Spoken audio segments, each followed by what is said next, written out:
This is Global Watch on your digital first Pan-African news network, TOS Television. I am Abigail Okwade. We begin with Insecurity Matters, one that has sparked the Black Lives Matter discourse. Protesters have taken place after a police officer shot a 20-year-old man during a traffic stop in the Minneapolis suburb on Sunday. This sent hundreds of people into the streets, where they clashed with the police officers into Monday morning. The police stopped Dante Wright, who is 20 years of age, about 10 miles from where George Floyd was killed in an arrest in Minneapolis last year. He died at the scene. About 2 o'clock this afternoon, we were notified of an officer-involved shooting on the 6300 block of Orchard. Our early reports was that one officer had fired a weapon, striking the driver. The vehicle continued and eventually crashed, and medical resources were then deployed to the scene to aid the people in both the vehicle that was crashed into and the original group. The driver of the vehicle was deceased, and the BCA was then called in as a standard procedure to do the officer-involved shooting investigation. The officers fired rubber bullets and used tear gas to disperse hundreds of protesters who gathered outside the Brooklyn Center Police Department building on Sunday night. Brooklyn Center's Mayor Mike Elliott imposed a curfew until 6 a.m. on Monday morning after declaring a local emergency. Protesters used chalk on white pavements and lit candles, but police later ordered the protesters to disperse, with footage showing tear gas and stun grenades being fired by officers. The police said Brooklyn Center officers wore body-worn cameras, and they also believe dash cameras were activated during the incident. The department said it had asked the Bureau of Criminal Apprehension to investigate. Mohammed Javad Zarif, Iran's foreign minister, has vowed his country would take revenge against Israel for an attack on Iran's main nuclear facilities at Natanz, but said it will not stop high-level talks to restore the country's nuclear deal with world powers. The foreign ministry spokesman also said Iran has already started to communicate with international authorities and the United Nations to legally pursue the attack at Natanz. Zarif also pointed Natanz will be built stronger than before, using more advanced centrifuges.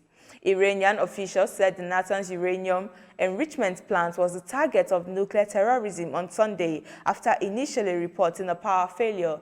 In a private meeting with lawmakers on Monday, Zarif pointed out that top Israeli officials explicitly said they would try to prevent multilateral efforts to restore the Joint Comprehensive Plan of Action, which will lead to lifting United States sanctions on Iran. Israel has not officially accepted responsibility for the attack. Rather, it has imposed no censorship restrictions on its wide coverage by local media, some of which he has explicitly said Israel's spy agency Mossad was responsible for the operation. Iran says its nuclear program is only for peaceful purposes. Now to COVID-19 developments. For breaking the terms of an agreement made with Apple and Google, an update to England and Wales contact tracing app has been blocked. The plan had been to ask users to upload logs of venue check-ins and carried out via posted barcode scans if they tested positive for the virus. This could be used to warn others. Under the terms that all health authorities signed up in order to use Apple and Google's privacy-centric contract tracing tech, they had to agree not to collect any location data via the software. As a result, Apple and Google refused to make the update available for download from their app stores last week and have instead kept the old version live. The tech firm's exposure notification system FAQ states that apps involved must not share location data from the user's device with public health authority, Apple or Google, and a separate document covering the terms and conditions in more detail say that a contract tracing app may not use location-based APIs and may not collect any device information to identify precise location of users. NHS COVID-19 users have long been able to scan a QR code when entering a public venue to log within the app the fact that they had visited, but this data has never been accessible to others. Instead, it has only come into use if local authorities have identified hotspots by other means and flagged the fact to a central database. The Department of Health had described this as being a privacy-protecting approach. But despite being opt-in, it was still a clear breach of the terms that health chiefs had agreed to when they switched to adopting Apple and Google's contact tracing API in June of 2020. A new Israeli study by researchers at Tel Aviv University and Clarklit, the largest healthcare organization in Israel, which has not yet been peer-reviewed, said the South Africa coronavirus variant is able to evade some of the protection of the Pfizer-BioNTech vaccine. The study examined nearly 400 people who had tested positive for COVID-19 after receiving at least one dose of the vaccine. They compared them to the same number of people who were infected and unvaccinated. The prevalence of the variant from South Africa among patients who received 2 doses of the vaccine was about 8 times higher than those who were unvaccinated, the researchers found.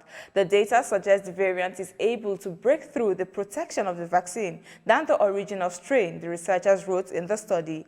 Professor Adi Stern, the research head, said just 1 case of the South African variant was expected, but 8 were found. It cannot be said to be less effective, but more research is needed to establish exactly how much of the research, the head said. The new data comes as public health officials grow concerned that highly contagious variants, which studies have shown can reduce the effectiveness of vaccines, could stall the world's progress on the pandemic. On the growing migration crisis, 34 migrants on Monday drowned after their boat capsized off the coast of Djibouti, the second such accident in just over a month, said the International Organization for Migration on Monday. The boat capsized in the northern part of the sea of the Djibouti port town of Obak.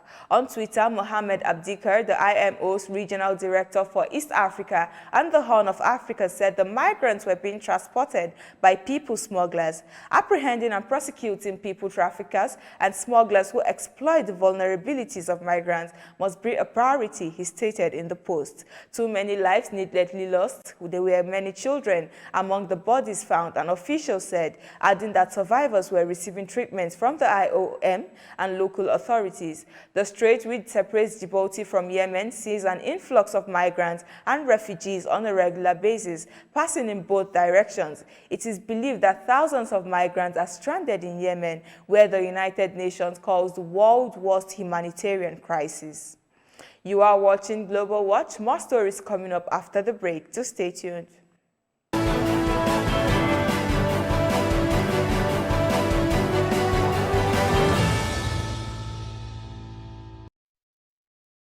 Welcome back. You're watching Global Watch on your digital first Pan-African news network, TOS Television. Now in politics, Ecuador has elected a conservative former banker, Lasso, as president over his populist opponent on Sunday. The 65-year-old won the runoff with 52.5% of the votes, declaring himself president-elect with more than 96% of ballots counted. His opponent, Andres Arauz, received 47.4% of the votes and conceded the race.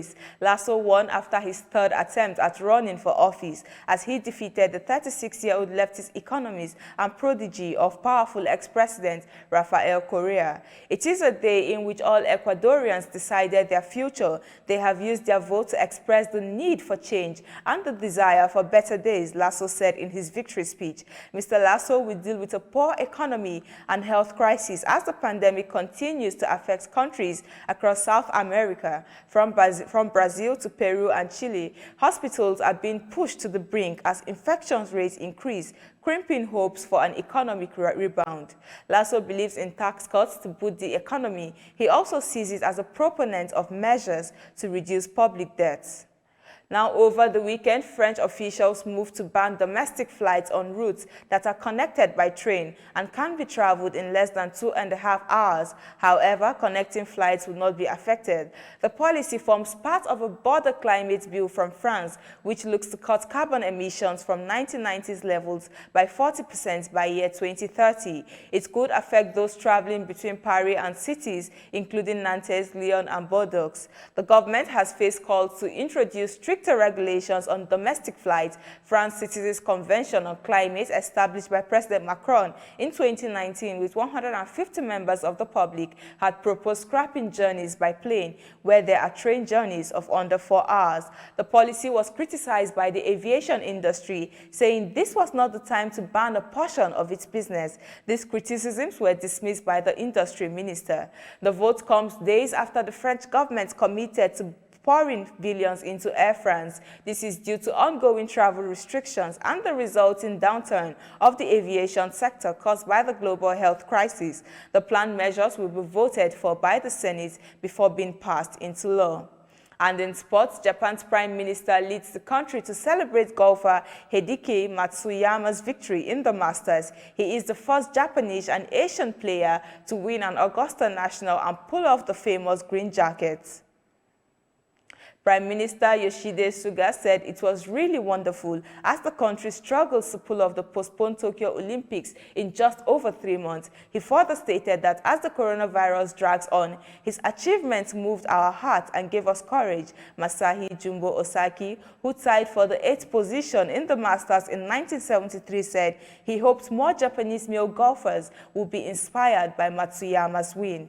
Isao Aoki finished second to Jack Nicklaus in 1980 US Open, the previous best finish by a Japanese male golfer in a major. Aoki remembered how Matsuyama won the low amateur title in the 2011 Masters just weeks after the earthquake, tsunami, and the meltdown of 3 nuclear reactors devastated the northeastern region. The US Embassy in Japan also sent its congratulations to Matsuyama as the first Japanese golfer to win the Masters. And that is it on Global Watch for today. For more updates, do visit our website at www.tostvnetwork.com to follow and like our social media handles on Facebook, Twitter, and Instagram. And remember to subscribe on YouTube. I am Abigail. Remain safe and bye for now.